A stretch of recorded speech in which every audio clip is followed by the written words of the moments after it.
ආදරණීය දරුවනේ විද්‍යා විෂයයේදී අපි ඉගෙන ගන්න ඇතැම් කරුණු විභාගයකදී වගේ සමහරක් වෙලාවට අමතක වෙන්න පුළුවන්.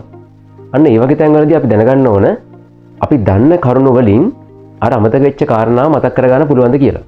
ඒතර ඒ වගේ ක්‍රමයක් තමයි මම අද මේ කියා දෙන්න යන්නේ එක උදාහරණයක් ඇසුරෙන්.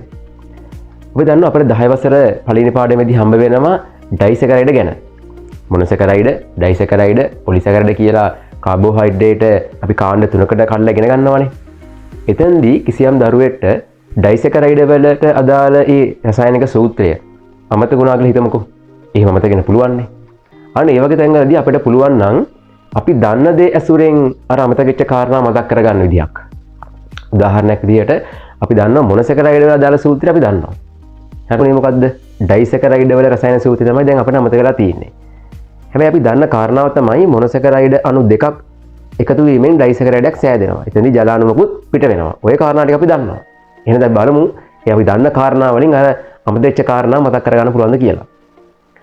දැන් මොනොසැකරයිඩ් වලට අදාළ රසායන සූත්‍රය තමයි C6යි H12යි O6යි. ඒතර මේ වගේ මොනොසැකරයිඩයක් තවත් මොනොසැකරයිඩයක් සමග එකතු වීමෙන් තමයි ඩයිසැකරයිඩ් සෑදීම සිද්ධ වෙන්නේ. එතෙන්දී තවත් මොනොසැකරයිඩයක් විදියට මම C6යි H12යි O6යි කියන මොනොසැකරයිඩ් වල රසායන සූත්‍රය මම ලියනවා. එහෙනම් මේ මොනොසැකරයිඩ් දෙක එකතු වීමේදී ඔය කියන විදියට O පරමාණු 12කුත් ඒ වගේම H පරමාණු 12යි H පරමාණු 24කුත් C පරමාණු 6යි C පරමාණු 12කුත් එකතු වීම සිද්ධ වෙනවා. හැබැයි ළමයි අමතක කරන්න එපා මොනොසැකරයිඩයක් තවත් මොනොසැකරයිඩයක් සමග එකතු වීමෙන් ඩයිසැකරයිඩයක් සෑදීමේදී ජල අණුවක් පිට වෙන බව මතක කරන්න එපා. එහෙනම් මේ අදාළ ජල අණුව පිටවීම අපි නිරූපණය කරන්නේ මෙහෙම. ජල අණුවක් අඩු වෙන්න ඕනේ. එහෙනම් දැන් කොහොමද දෙන්න රසායන සූත්‍රය ළමයි? මෙතන O පරමාණු 1යි තියෙන්නේ අපි අර 1 ලියන්නේ නැහැ. O පරමාණු 12න් O පරමාණු 1ක් අඩු වුණාම O පරමාණු 11යි. මෙතන H පරමාණු 24න් H පරමාණු 2ක් අඩු වුණාම H පරමාණු 22යි.